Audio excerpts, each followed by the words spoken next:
Good morning. Once again, thank you so much. So we are in for an interesting couple of sessions now. And this is going to be all about, it's not about just going to be Gyan, right? It's all going to be about when the rubber hits the road, then what does it mean to the brands and to the service providers as well? So we've got a couple of very interesting case studies. And this is, broadly speaking, in the area of marketing technology, Martech. In one case, we will see as to how did a brand kind of, evolve their customer engagement and loyalty management strategies, and how did they kind of work with a service provider or a solution provider who kind of put in a solution, and let's see what came out of it. And in the second case, we will see something very interesting in the area of live commerce or live streaming or social commerce or whichever way you want to call it. And again, it will follow the same format. And while the presentations are going to be on, we've got a set of folks who will be judging these presentations as well. So these live case studies are going to be judged, right? Now, are you guys ready? Yes, no, yes, maybe? Yes. So I think it's a Man company which is coming up first. For that, it's about building next generation customer experiences with live commerce powered by Firework. But tell me something. Live commerce, is it a new concept or is it an old concept? Bhavesh says it's new. Anyone who can counter him? Is it a new concept or an old concept? How many of you born after 1990?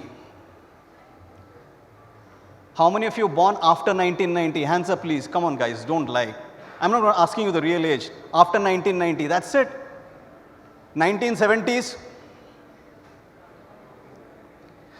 1970s, folks, do you remember QVC, Home Shop 18? That's live commerce. Right? So, Bhavesh, live commerce is as old as you and me. Right? So, but then it's obviously got a new avatar, and so I call upon the team from Firework and the Man company to take us through as to what are they doing to make live commerce interesting.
Hello everyone, my name is Arpit. I represent the Man company. Along with me is Vishwak. Hi everyone. So basically, we are a men's grooming brand. But before we start, I just want to ask all the men present out here, how many of you are aware that you have blackheads on your nose? Okay. And do you guys know how to get rid of it? Yes. So basically, this was the first thing that we encountered last year when we were launching a product that could help men get rid of their blackheads. So when we were coming up with the product, we figured out that people are finding it difficult to actually know that how the product is being used. So that's where we came and deployed the live commerce and the social commerce on the our website and now also an app. So how does it start?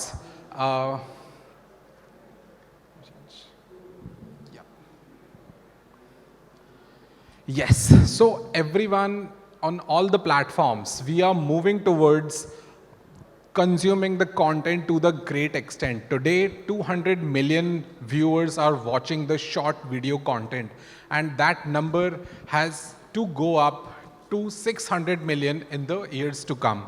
So basically, that's where we figured out that we need to communicate to the users in a way in which they want to see the content. And when we are, and finally, actually, the overall motive of the business is to sell the products. So how does this fits in that how we are selling the products and people are also getting that how to engage with the products. So the first thing that came up was the application. When we were launching the products which were very, very high functional in nature, you need to specifically teach the user that these are the steps in which you have to use the product.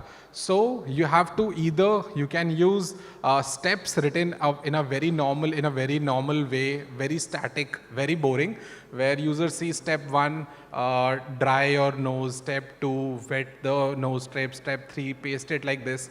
Or instead, you can follow a way where people are looking to the actual human faces using the product. So that led us to the discovery of Firework. And then we started deploying it on all our first was the functional products which were very, very high application products where user needs to know the exact process to use the product. Secondly, then we started doing it at scale. When we figured out that this is the way, we saw the numbers, we saw that how people are engaging with the content, how the conversion rates have improved. Vishwak will emphasize on the numbers later. Then we figured out that yes, this is the way. Now we are doing it massively with the scale on all the products which are functional in nature, which are being like as a regime, you have to follow some products. So if you have to follow a skincare regime, you have to use step 1, use this product, step 2, use this product, step 3.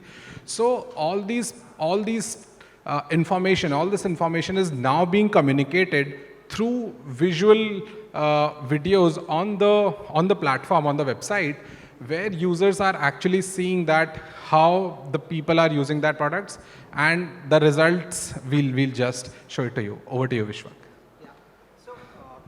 So yeah, like Arpit mentioned, I think short videos are the dominant consumption format. Everyone's watching Instagram Reels, YouTube Shorts. Right? So how do you bring that very seamlessly to a brand website and in the process educate customers, give them something of value to them, and eventually drive conversions and also drive engagement. So we've been working with the Man Company for 8 months now.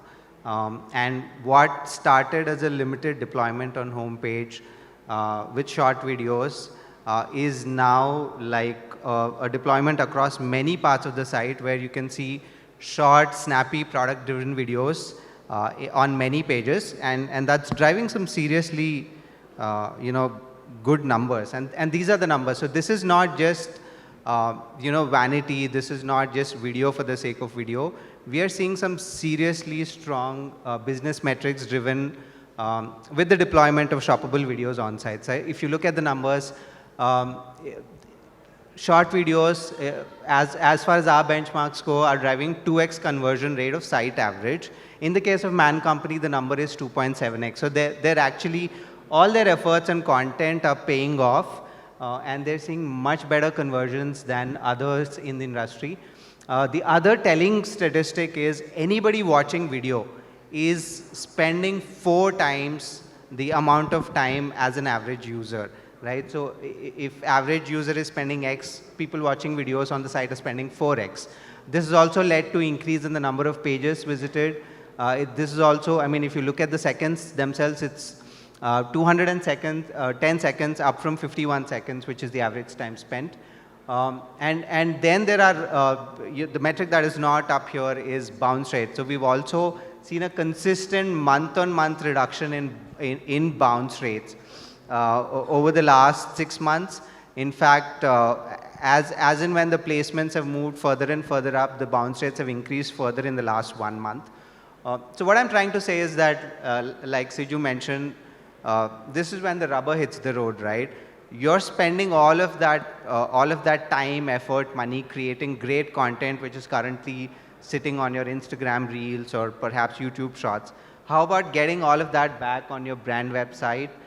Tell great stories, do great visual storytelling of your brand, and hey, drive, great underlying business metrics, which is what we are seeing with the Man Company, who is one of our, longest standing partners.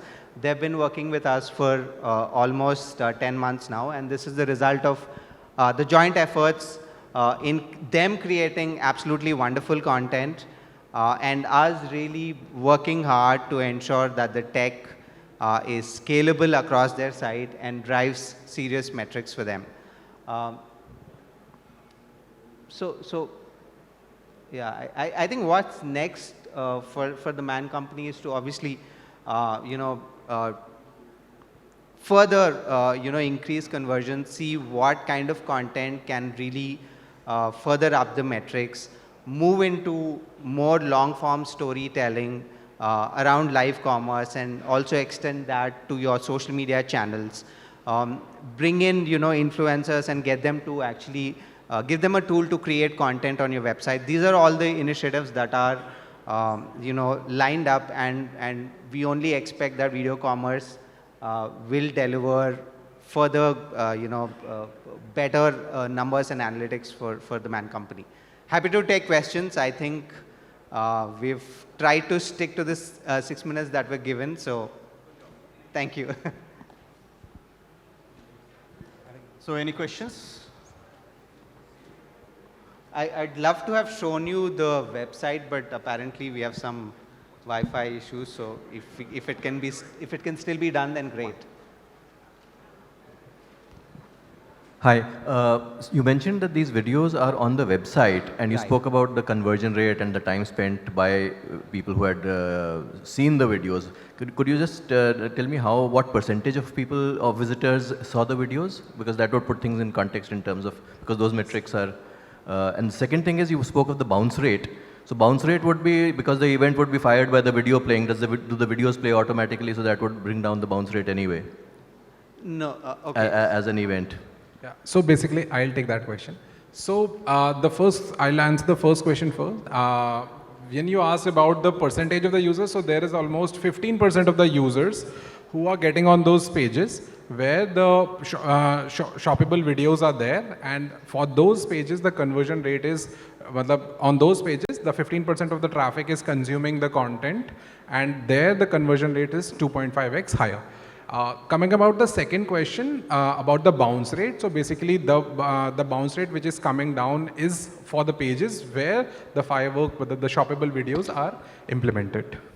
So for the same pages, without changing any other condition, the bounce rate has coming down because the engagement and as we have also mentioned, the time on site has also gone up to 4x on those pages. Arpit, sorry, from an idea perspective, how would you rate the what would you singularly define the insight or the problem? Because to me, this idea is great, but what business problem is it solving? So basically, if you want to actually see the final ROI of the platform when you deploy it, that you can see that how much the lift it is giving you in conversion rates. If, for example, if you are selling only if you are having 1% conversion rate and you are selling 100 products of it, and if your conversion rate goes up, so overall you are getting 2x of your conversions happening on the same. Does that? So are you saying that conversion rate was the business problem Yes. that you were trying to solve? Basically, conversion rate was the business problem.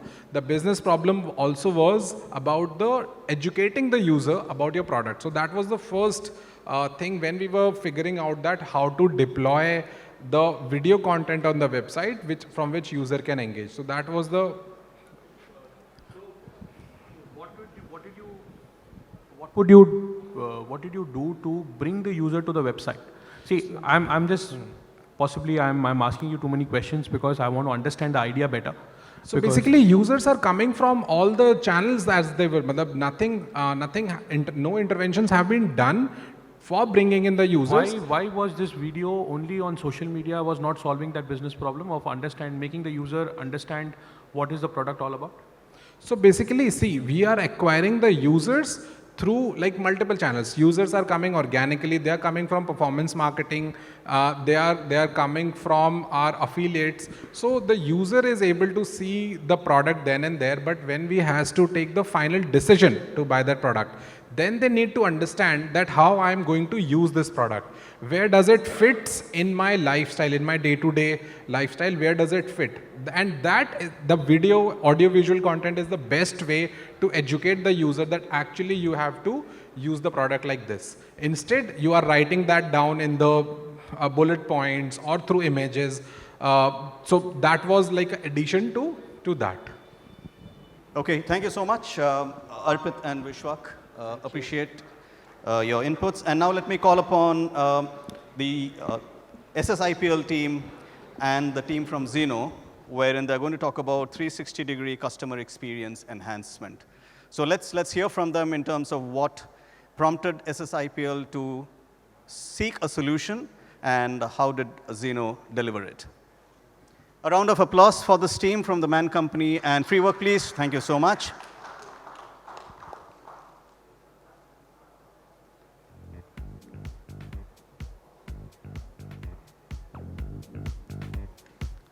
So you have 6 minutes for a very quick pitch. And a good 6 minutes will ensure a 360-degree engagement from the judges here. Sure. Thank you. Hi, a very good morning. So I am Shrutika. I lead the marketing bit for SSIPL. We have a couple of brands. So SSIPL is one of the biggest manufacturer and retailer of sports brands in India. So we have a couple of brands which are in-house, and we are also master franchisee of Nike and Levi's. It was in 2015 when SSIPL thought of starting a multi-brand sportswear hub, which we called as Sports Station, which hosted biggest of all the sports brands like Nike, Puma, Adidas. You think of the biggest sports brand, it's under our roof. So when the journey started, we thought about a lot of things: good product, market expansion, where to have our stores, how to reach people, ATL activities, hoardings, outdoor marketing, everything was thought.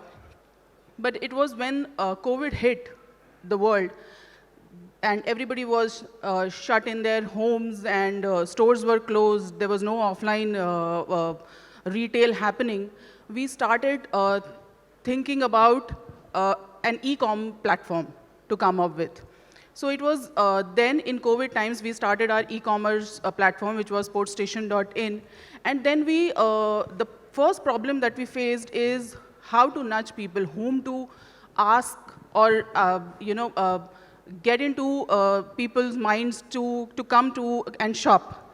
So it was then that we started thinking of CRM, because up till then, customer data collection and basically there was no customer data collection, and there was no one whom we could reach out to, whom we could nudge or ping that there is a brand, come and shop online. So then was the time when we contacted or we got in collaboration with the Zeno team, and we started this CRM program altogether. So the primarily the problems that we faced at the initial of it, and how we started the journey was, first, there was a singular customer view. There was no persona that we had, that who actually are the customers of Sports Station, what are the age group, where are they living, what is the geography. So we had a very singular rough view that people probably who are into sports brands, who are buying Nike, Puma, can also come to our stores. So this was the first problem that we had. The second problem that we had was that we didn't have a customer data as in it was a reality check for us that when we dig deep into the data, it was either store manager's number, the data was very varied. Then the other problems that we faced was reporting and segregation. So there was no segregation, I mean, who are buying footwear, who are buying apparel. It was a very inline, there were few numbers that we just had in hand. Then there were no campaigns that we were running onto them, and we didn't know, how to bring them into our online space. We also had as I said, we didn't have an e-commerce platform by then, and then it was in COVID times that we started building an e-commerce platform. And then we started to build a 360-degree persona of our customers. And we started a blanket of communication. Up till then, we were only running through SMSs, and it was just a one-sided conversion. And we didn't know how many of them are coming back and what are they shopping, and the way we are reaching them, it's productive or not. So I would like to then hand it over to Rishabh. He will take you through how we designed the campaigns and how we started this journey. Thanks, Shrutika. Hi guys, my name is Rishabh. I lead the enterprise sales division at Zeno. So we've actively been working, and all the problem statements that Shrutika just mentioned were, after obviously, digging deeper into multiple calls, and that's where we were able to figure out what are the primary problem statements that SportStation is facing at this point of time, right? A quick summary of Zeno. So Zeno is a marketing-focused CRM. What we essentially do is help specifically in the retail world, all kinds of brands, omni-channel brands, offline brands, D2C brands, with solving the problem of retention business, right? So all of our products, flagship products, the team technology, everybody is focused towards bringing just one solution to the problem of retention business, right? Now, just quickly taking you through how, like Shrutika rightly mentioned, how we started this journey back in 2021 of March, when the brand was sitting at a total database of only 30%, right? Then moving on to July, we started collecting more data, a lot of implementation that I'll quickly talk about later in this presentation.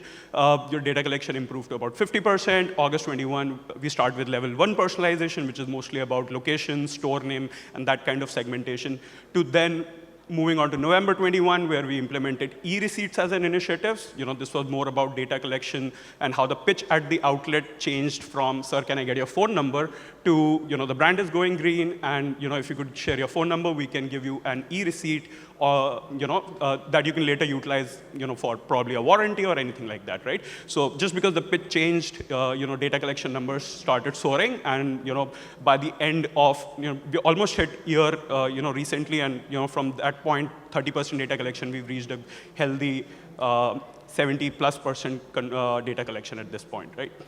So just taking you quickly over how we were able to, the problem statements that Shrutika mentioned earlier, how we were able to pick all of these individually and then solve these problems for her, right? Success of any CRM program would not be possible until unless there is a solid data ecosystem, right?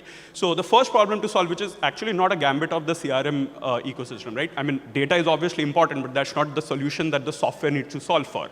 So, but we still took on that initiative, started with generating customer data through the e-receipt solution that I just mentioned, also incentivizing internal teams, the right kind of reporting, automated emails reaching 10 a.m. in the inbox, top outlets with data collection, bottom outlets, data collection, stuff like that. Then bringing all of this data into one singular place, right? Consolidating online, offline, everything in one place, building a single customer view, developing deeper customer understanding. This obviously is a quick summary, so I'll skip this without wasting much time. Generating customer data is something that I mentioned already. That is something that we were able to partner with an e-receipt solution, Carnival, and were able to push the numbers from a meager 30% to a healthy 75+ within a year. The next step from here on, once we were able to bring this data into the system, was how do we develop deeper customer understanding, right? So what you see on your screen is a 360-degree view, also on the back of my T-shirt here, right? So all of this is being done out of the box inside the platform, right? So since the platform is built for retail, we were able to take all of these insights from Shrutika and her team and able to build a 360-degree view happening out of the box. What is the favorite category? What is the favorite department? What is the next best product that we can upsell to the customer? All of which are, again, like a very, very retail-specific problems, right? Sorry, Rishabh. Yeah, please. So I would just like to talk a little deeper about this 360-degree, how it helped recently. So when EOSS hit and first quarter was a little disastrous, unexpected in retail, so we were just sitting and thinking that how to increase the business during EOSS. And that is when we came up with a couple of campaigns that really helped us get good numbers. I mean, our responder revenue ROI increased up till 80x, and our responder revenue before EOSS, which was around 90 lakhs, we were able to achieve a number of 1.5 CR during the end of season sale. So the two campaigns that we designed through this was, one, a cross campaign where we started hitting people who were buying footwear. We started showing them apparels, and people who were buying apparels, we started showing them footwear, so that people start spending more. And then we came up with a look campaign, which helped us get bigger bill values. So our ticket size increased because people who were spending average 3,000 on our website, we started showing them buy a look for, say, 5,000, 6,000. So these two campaigns were really helpful, and it came up with this 360-degree concept.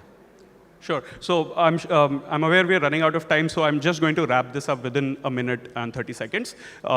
We obviously at this point, like Shrutika mentioned, we were able to do these unique campaigns and really able to get an uplift. 6 months into that journey, we were also able to start a loyalty program, a very basic tier-based loyalty program. As we go ahead, we're planning to set up a subscription-based program as we gather more data from the customers.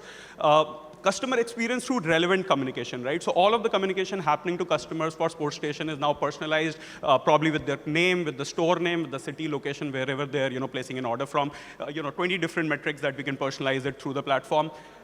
Then obviously talking about what were the end results that we were able to get for the brand, right? So a simple KPI of A/B, simple campaign tracking methodology of A/B testing. 90% of the consumers get personalized communication, 10% don't. We compare both of them and are able to figure out what is the incrementality that the platform is able to, or the campaigns sent through personalization are able to bring for the brand. And the last slide here, these are some of the results that we were able to bring for SportStation within the first year itself. WhatsApp e-receipts were able to boost the data collection by 137%. Loyalty program was able to hit 10% engagement, 2 digits, already a good number. We are planning to take it even higher from here. CRM program was able to give an uplift of 23% on campaign conversions and an overall 16% uplift of retention sales. So that's the quick summary of what we were able to do with SportStation, Shrutika and her team. Thank you so much. Any question from the judges?